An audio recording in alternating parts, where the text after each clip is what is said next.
Prove tecniche di imbarco e sbarco in zone impervie e nevate con materiali sci alpinistici. Questo è l'obiettivo dell'addestramento effettuato dai Vigili del Fuoco del Nucleo Neve Ghiaccio Valanga regionale, svolto in collaborazione con il reparto volo dei Vigili del Fuoco di Venezia.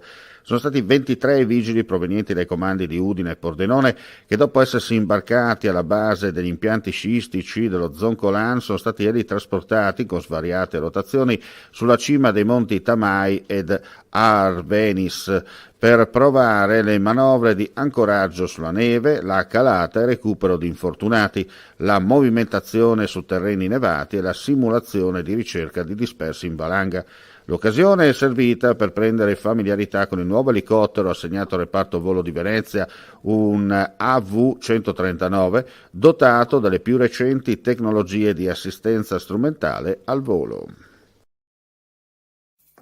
Vuoi assaggiare una birra dove al suo interno scopri la specialità tipica friulana? Lumi Beer, il prodotto ricavato in 20 ettari di terreno coltivato orzodistico, biodiversità, performance ambientale. Lumi Beer nelle sue 5 versioni disponibili, 4 per consumo veloce e dissetante e la versione Magnum per intenditori. Lumi Beer si abbina a qualsiasi palato. Lumi Beer è un prodotto esclusivo Azienda Agricola Pancera, il buon seme, i buoni frutti.